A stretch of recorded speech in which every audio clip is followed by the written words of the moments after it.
योगी के नियम कायदे, योगी के एक्शन का तरीका और ना मानने वालों पर हंटर चलाने का स्टाइल, ये सब जानते हैं। लेकिन कुछ मियां भाई हैं जो सब कुछ जानते बूझते भी, चाहे हिंदू त्योहार आ जाए या फिर मुस्लिम पर, माहौल बिगाड़ने की साजिश रचने से बाज नहीं आते। यूपी में खुले में नमाज पर पूरी तरह से पाबंदी है। इसके बावजूद अलीगढ़ के एक मुफ्ती योगी की बनाई लक्ष्मण रेखा को बकरीद से पहले लांघने की कोशिश में जुट गए। 1 से 1.5 घंटे के लिए उस रोड को रोका जाए। तो रोड को पूरे क्षेत्र को अपना घोषित करना चाहते हैं। उनकी मानसिकता है कि माहौल को खराब करें। आप घंटों सड़क जाम करेंगे नमाज पढ़ने के नाम, और नमाज पढ़ने की जगह आपके ईदगाह होगा, आपका मस्जिद होगा, सड़क नहीं हो सकती। सड़कों पे नमाज नहीं पढ़ी जाती है। वहां मस्जिदों से कोई माइक की आवाज नहीं आती है तो इतनी सख्त कार्रवाई होती है कि 7 पीढ़ियां याद करती हैं।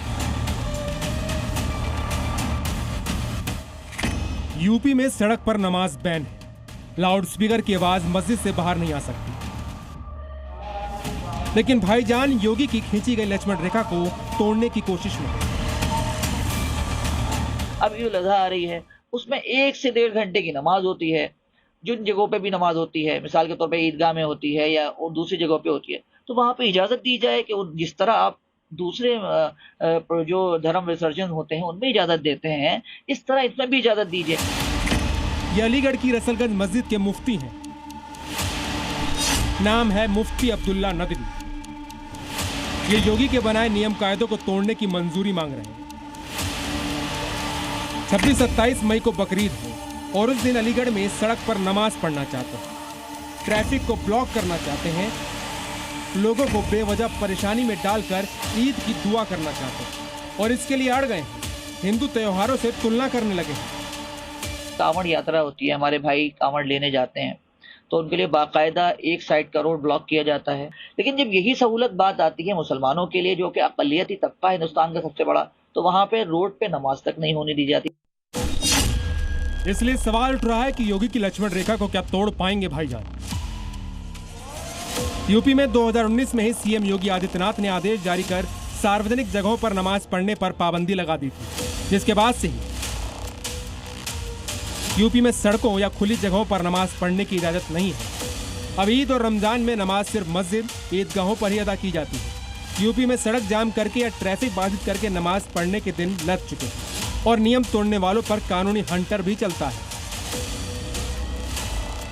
इसके बावजूद कुछ लोग जिद पर उतारू हैं और बार बार उसी चीज की रट लगा रहे हैं जो पहले से ही मना है। यूपी गवर्नमेंट से ये मांग करता हूं कि जिस तरह पहले सड़कों पर नमाज हुआ करती थी उस तरह आगे भी हो। यूपी में सड़क पर नमाज की मांग उठाने को हिंदू सीधे सीधे माहौल बिगाड़ने की साजिश करार दे रहे हैं। वहीं कई मौलाना भी इस पर इत्तेफाक रखते हैं। जानबूझकर ऐसी मांग करना कहीं ना कहीं शहर के माहौल को जानबूझकर खराब करने की मंशा को उजागर करता है। हिंदू त्योहारों को जानबूझकर निशाना बनाना और उनसे तुलना करना अपने आप में घृणात्मक है। हम अपील करते हैं कि कोई भी नमाज को विवाद में लाने की कोशिश ना की जाए और शांतिपूर्वक नमाज होने दी जाए। योगी 1-2 बार नहीं बल्कि कई बार ये साफ कर चुके हैं कि सड़क पर नमाज नहीं हो सकती।